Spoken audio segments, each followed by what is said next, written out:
Hi, I'm Nalini Haynes. Today I'm putting Zana Fraillon in the limelight for Dark Magazine. Zana grew up surrounded by books. Her love of literature, children and magic were the motivation behind her becoming a primary school teacher and author after a brief stint as a professional magician. Her first foray into the world of children's literature was based on the theme When No One's Looking, which is not unlike her latest novel about two children when no adult is looking. Welcome, Zana. Thanks for having me. You're welcome. Now, I was blown away by your upcoming book, The Bone Sparrow. What can you tell us about the story? Well, The Bone Sparrow is a story about a young boy, Subi, who was born in an immigration detention centre, and the only world he knows is the world inside the razor wire fences. He has a fantastic imagination. He's desperate for stories so he can learn about the world and about people. And at night time, he imagines the sea comes up to his tent. He imagines there are whales singing to him and birds telling him stories. And then one night he goes out of his tent and he finds a girl who's coming from the other side of the fences. And together they strike up a friendship. And it goes from there. Why write what could be such a heavy story from the point of view of children? Well, because there are children in detention centres, being kept there indefinitely. There are children being born there and growing up there, much like the character of my story. And I think kids see things in a different way to adults. And I think this is something which should be discussed by children as well as by adults, so that we can imagine a way forward, I guess. How did you research The Bone Sparrow? Largely over the internet, through media reports, documentaries. Yeah, I'm trying to think. I spoke to a few people. I didn't go out to any detention centres though. I was very aware that if I were to go out to a detention centre, I'd be hearing the real stories, and then I'd find it very difficult not to write those into my fictionalised account, and I didn't want to do that. But I did do a lot of research, and then I had to step back from it and let my imagination take over. How long did it take to write the novel, and what proportion of that time was spent in research?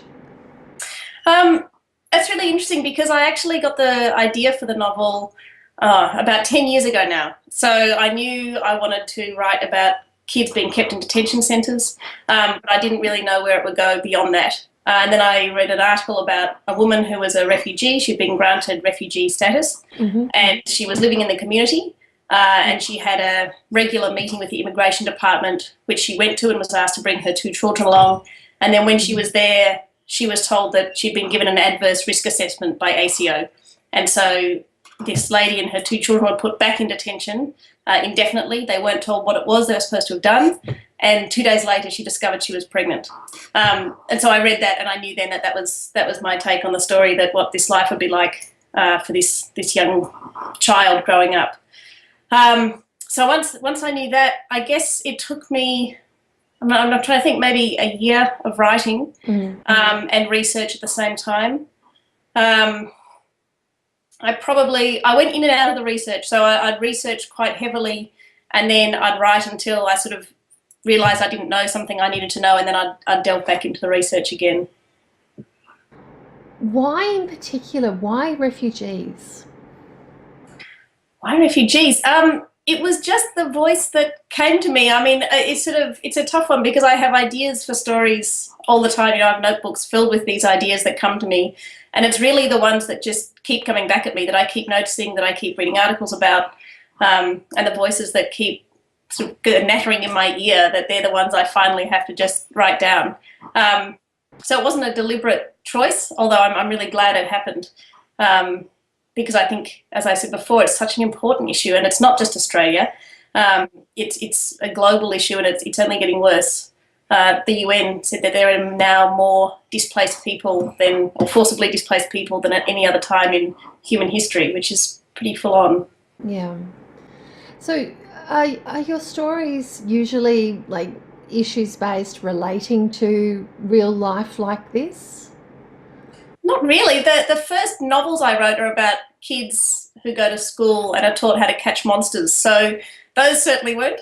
Neither were my first two picture books. So, yeah, it just happened to be what I'm writing at the moment, I think. At one point in the story, you have two main characters. You have Subi and Jimmy, who is an Australian girl. Yep. At one point, you link Jimmy's ancestors and Subi's ancestors, emphasising that even white people are immigrants. Why take this angle? Well, because, especially in Australia, where even the Indigenous Australians who've been here for 40,000 years still came here by boat. It's such an important notion and idea that we are all immigrants to this country, and why should it be any different now than it was however many years ago? I think actually in the first ever draft, I went even further than that, and I had their heritage linked to Indigenous people as well, but that sort of fell out of the way through the drafts. But we're all connected. We're all from the same tribe if you go back far enough. Yeah. Now, Jimmy is, as I said, she's a fairly feisty Australian girl. Her family is doing it tough in a rural area, but they're trying to stay put and not move to the city, as so many people are. Can you tell us more about Jimmy and her experiences? What inspired this aspect of your story? Another sort of series of articles I'd been looking at and knowing that I wanted to touch on was the rural communities in Australia. And there's huge rates of illiteracy and innumeracy in the rural communities in Australia. And much like the detention centres, they're out of sight for most of us, and so we tend not to think about them as much as we should. So again, I knew that was something I wanted to touch on, the lack of facilities available to people living in rural communities, education, doctors, all that sort of stuff, and how we're not doing enough as a country to really support these people. So it seemed to fit quite well, the parallels between the two worlds. And it's interesting because in your story, Jimmy believes that the children in the refugee camp have it so much better than she does. She thinks that they have, new bikes and all sorts of things. And I think it was just this week or maybe last week, it was on the news about how refugees in refugee camps live like kings. Yeah. So does life imitate art, or have you seen these kinds of things come up before? No, I'd seen that sort of stuff come before and heard people talking in that sort of way. So it was, it fit quite well. Yes. One part of the Bone Sparrow that really puzzled me was Subi's night sea. I was never sure if it was a literary device, a dream, or a sign of mental health difficulties, as some of the other people in the refugee camp were having mental health issues. Good. I'm glad. I wanted to keep it deliberately ambiguous, so I'm pleased you weren't quite sure what it was. I don't actually even know if I'm quite sure what it is either. It's it's possibly just his imagination running wild. Perhaps it's true. Perhaps the dirt does turn into a sea at night and bring him gifts. In the camp, you do have a lot of people who suffer mental health issues, partly because, presumably they have post-traumatic stress disorder, possibly also because they are in the process of acquiring post-traumatic stress disorder because of being imprisoned, and the way they're treated is actually a trauma. So you've got a lot of those kinds of issues there. I mean, what would you like to say about mental health issues?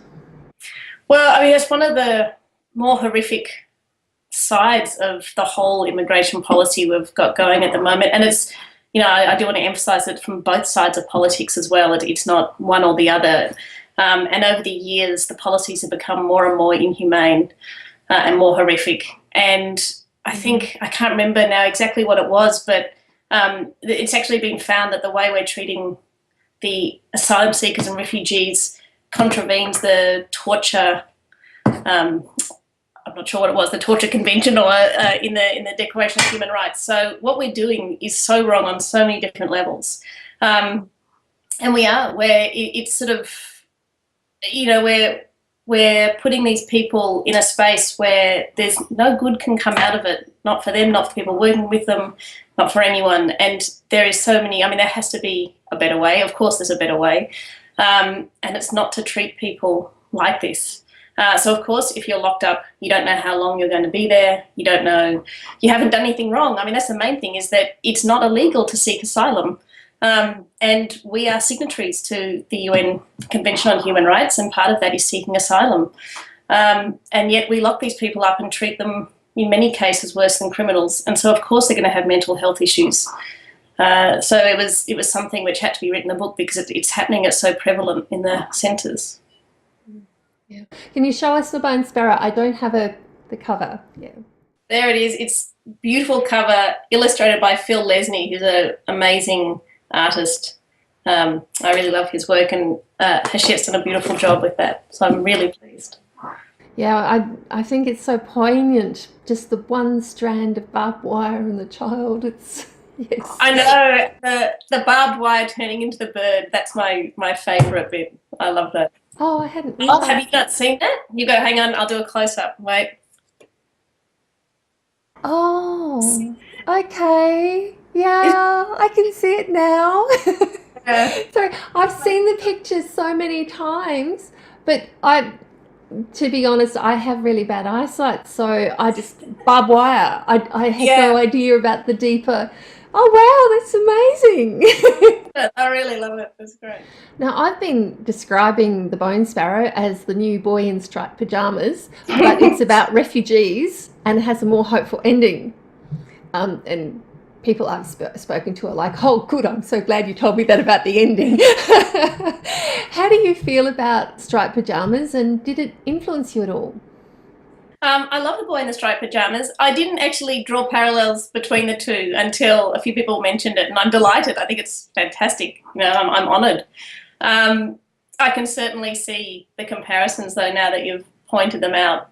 And yeah, well, it's repeating history, isn't it? You know, and one of the reasons that we signed the Declaration of Human Rights, and that all came about, and the right to seek asylum, was after the Second World War, when people hadn't let Jewish people into their countries to seek asylum, and we all said, as you know, a human race, this is wrong and this can't go on. So it's interesting. It's, you know, how many ever years later that we're still doing it.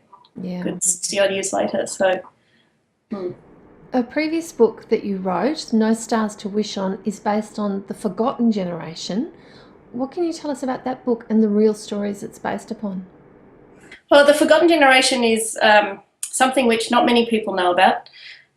It's very similar to the stolen generation in Australia, except it's based on children were taken from their families based on socioeconomic instead of racial means.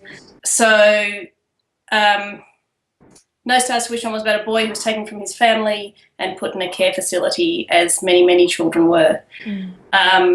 So I did a lot of research. There has been, in recent years especially, a whole lot of people putting their stories out there and telling people what happened.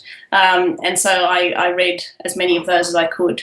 And then, much like this, I kind of let my imagination take over, as I didn't want to use their exact story, but I certainly wanted to talk about the facts behind it. Have you written any other issue stories for children or adults? That's it. Not yet. Not yet. You've tackled some really big issues in your writing. Between No Stars to Wish On and The Bone Sparrow, you've tackled refugees, hardship in rural areas, mental health issues, the forgotten generation, and possibly a few other things. What are your thoughts about representation in literature, and how, you know, why do you do it, and what impact do you think representation has? Well, I think that the books I'm writing, the age group that they're sort of falling into, and I'm certainly not setting out to write books for this particular age group, it just sort of happens that way. But they seem to be, certainly the issues books have been that preteen and teen age bracket. And I think kids that age are at that wonderful point in their life where they're working out what sort of adults they're going to become, they're working out their place in the world, they're looking more deeply into issues, and, you know, they're not they're asking questions that other people might not, older people or younger people might not ask. And they've still got that wonderful ability to imagine. And it's such a marvellous, marvellous age. And so to find out as much as you can about the world at that age and imagine the sort of world you want to live in when you're a grown-up, which isn't too far away, you know, in 5 or 8 years, they will be grown-ups. So I think it's really important, you know, that they can see that this is the world we live in now and imagine the world they actually want to live in, and sort of fight for that as they get older. What impact do you think poor representation has? I don't know. I mean, I think you have to look at the person behind the stories with everything you do. You know, you need to look at their political stance and where they're coming from and their view on the world, and not just take things at face value. So poor representation, you know, I guess if anything, it gives kids the chance to question it, to delve more deeply into the issues. So, you know, it's not necessarily a bad thing, I guess. Do you think it can have a detrimental impact? I mean, how many kids would actually delve into something that has poor representation to look further unless they were personally impacted? Yeah, well, that's very true. And it depends so much on your family and the school you go to and all of those issues as well. So it's a really good question. I'm not sure.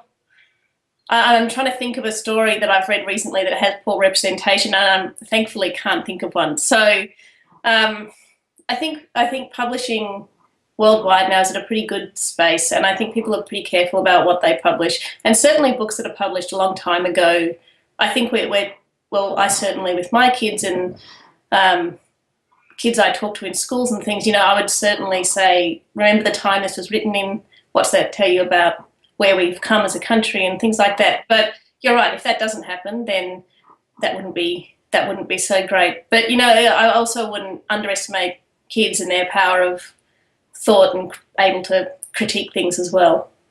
And they have pretty good bullshit detectors a lot of the time. Absolutely. Most of the time, I think. What kind of stories do you enjoy, and are there any notable writers or authors that really stand out for you? Yeah, absolutely. I've actually only recently discovered David Armand, and I love his stuff. He's great. Who else? Siobhan Dowd is another one who I've just gone through all her work, loving every one of her books as well. And I've recently discovered an author. Now I'm going to get his name wrong. I'll grab the book. Hang on. It's right here. Frederick Backman, who's, there you go. That's the book I've most recently read. They're adult books, but they're really great. They're so beautifully written and full of humour and also this great depth. So, yeah, that's what I'm enjoying at the moment. Is there a consistent theme between these books and authors, or a consistent, what particularly appeals to you about these books? I don't know. It really depends on my mood, I guess. I love really beautiful writing. So I'm always drawn to authors who use words in different ways and really evoke images as I'm reading. Yeah, I don't think there's anything other than that I really look for when I'm taken by a book. And it changes very frequently as well. Yes. Yeah. From other people's stories, who's your favourite character and why? Oh, gosh, that's such a hard one. Who's my favourite character? I love Pippi Longstocking. Oh. She's great. She's an oldie but a goodie. She's wonderful.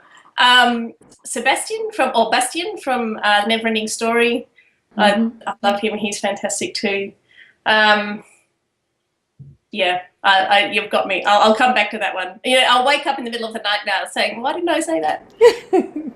Yeah, that's common. Or the other thing is, I have so many and I can't think of a single one. I know, it's terrible. And then people look at you like, really? You get put on the spot. Yeah. So what's next for you?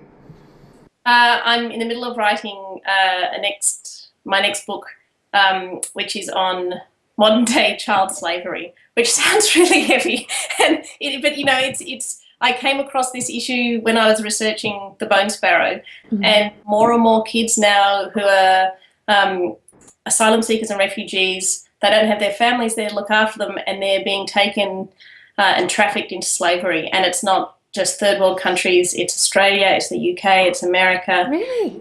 Yeah, and in fact, when I was one of the things I do a lot is I cut out newspaper articles. So if there's an idea for a story, I'll just cut out the article and put it in a notebook somewhere. And I knew I wanted to write about slavery, and I'd sort of been going through, I thought there was an article there somewhere, and as I was going through, looking back through the old articles, a single article fell out from this whole pile, and it was one from a few years ago about some asylum seekers from Vietnam who had come to Australia, were in a detention centre and vanished from the detention centre. And I couldn't find any other articles on it. There was just this one article saying they were gone missing. There was concern that they were being trafficked, and that was it. So that was, I saw that as a sign, and I thought, right, this is it. It makes a sort of good continuation on from the Bone Sparrow, but it's a very relevant, sadly and sort of absurdly relevant to us here in Australia now. So that means that people who work at asylum centres could actually be involved in trafficking. Well, there are many possibilities. So, it's pretty horrendous and horrific. Mind you, I suppose, I mean, there were so many things in the Bone Sparrow. I'm reading them, and while I'm reading the book, I'm thinking, oh yeah, I remember that being reported in the news a few years ago, and I remember that. So these horrendous things that are part of their day-to-day lives, it was like so much of it I actually already knew. Yeah, and it's so easy to forget, out of sight, out of mind, and that's one of the reasons that detention centres are so far away. We put them as far away as we possibly can. We, say it's not our responsibility, it's the responsibility of these other governments, and we try to forget about it. Do you think that's why we've closed down Woomera and substituted Nauru and Manus? I'm sure it is. I'm sure that's a huge part of it. Perhaps just me being cynical, but I'm sure that's a huge part of it. Well, sorry, I got a bit sidetracked with the slavery in Australia. So you're writing this book about child slavery in Australia. Is this also from a child's point of view? It is, yeah. And what else is coming up for you? I'm also working on a couple of picture books, which I'm hoping will get picked up along the way. I really love writing picture books, and it allows me to use language in a different way and to collaborate with, an artist and editors and things like that, which I really love. I love the collaborative process involved. So, and it also means when I get stuck writing something in the novel, I can turn my hand to doing picture books for a while and get back into it that way. That sounds great. Well, thank you very much for talking to Dark Matter today, and good luck. Thank you so much for having me. I really enjoyed it.